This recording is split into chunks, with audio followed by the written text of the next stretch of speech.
আমরা যখন ডাক্তারের কাছে যাই, ডাক্তার আমাদেরকে সবসময় ব্যথার ওষুধ খাওয়ার আগে একটা গ্যাস্ট্রিকের ওষুধ খাইতে বলে।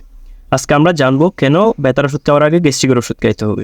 এই জিনিসটা বুঝতে হলে আপনাকে পুরো ভিডিওটা না টেনে দেখতে হবে। আমরা যখন কোনো জায়গায় ইনজুরি হয় তখন ওই ইনজুরির স্থান থেকে এক ধরনের কেমিক্যাল তৈরি হয়, যে কেমিক্যালটার নাম হচ্ছে প্রোস্টাগ্ল্যান্ডিন। এখন আমাদের বডিতে কিন্তু প্রোস্টাগ্ল্যান্ডিন দুইটা প্রসেসে তৈরি হতে পারে, একটা হচ্ছে সাইক্লোঅক্সিজেনেস 1, একটা হচ্ছে সাইক্লোঅক্সিজেনেস 2।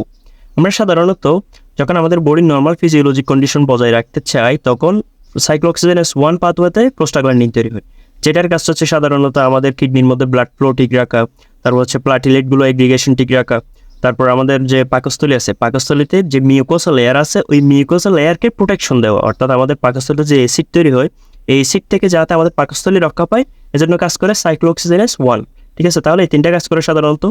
এরপর হচ্ছে সাইক্লোঅক্সিজেনেস 2 পাথওয়ে যেটা আছে, এটাতে সাধারণত যে প্রোস্টাগ্ল্যান্ডিন তৈরি হয়, এই প্রোস্টাগ্ল্যান্ডিন দিয়ে আমরা বুঝতে পারি আমাদের বডিতে কোনো জায়গায় ইনজুরি হয়েছে অথবা ব্যথা তৈরি হয়েছে।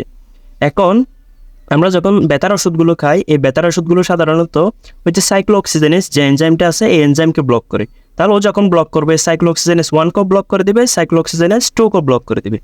এখন সাইক্লোঅক্সিজেনেস 2কে ব্লক করা হচ্ছে আমাদের কাজ। এখন যদি ও সাইক্লোঅক্সিজেনেস 1কেও সাথে ব্লক করে দেয়, কী ঘটনা ঘটবে সেটা হচ্ছে আমাদের পাকস্থলীর যে লেয়ার আছে, অর্থাৎ আমাদের পাকস্থলীতে যে প্রোটেকশন দিত এই প্রোটেকশনটা ও আর দিতে পারতেছে না, কারণ হচ্ছে ওই এনজাইমটা আমাদের ইনহিবিট হয়ে গেছে। এনজাইম ইনহিবিট হয়ে গেলে প্রোস্টাগ্ল্যান্ডিন এবং সাথে যে অন্যান্য কেমিক্যালগুলো তৈরি হবে এগুলো তৈরি হচ্ছে না, তাহলে আমাদের তো ব্যথাটাও কমাইতে হবে।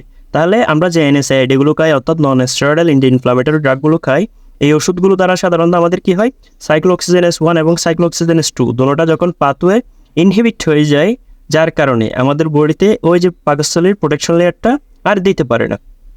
তাহলে আমাদের ওই পাকস্থলীর প্রোটেকশন লেয়ার দিতে না পারলে আমাদের যদি যে পরিমাণে অ্যাসিড নর্মালি সিক্রেশন হয়, এই পরিমাণে অ্যাসিড যদি সিক্রেশন হইতে থাকে তাহলে কি হবে, আমাদের ওই পাকস্থলীটা ফুটো হয়ে যেতে পারে। এখন আমরা যদি গ্যাস্ট্রিকের ওষুধ খাই তাহলে কি হবে, গ্যাস্ট্রিকের ওষুধ খাওয়ার ফলে আমাদের যে অতিরিক্ত পরিমাণে অ্যাসিড নিঃসরণ হইতো ওই অ্যাসিডটা নিঃসরণ হবে না, অ্যাসিড একটা নির্দিষ্ট পরিমাণে নিঃসরণ হবে, যার কারণে আমাদের ওই ব্যথার ওষুধ খাওয়ার কারণে সাইক্লোঅক্সিজেনেস পাথওয়ে অফ হয়ে গেলেও যাতে আমাদের পাকস্থলীর কোনো ক্ষতি না হয় এজন্য আমরা আগে থেকে গ্যাস্ট্রিকের ওষুধ খাইতে হয়।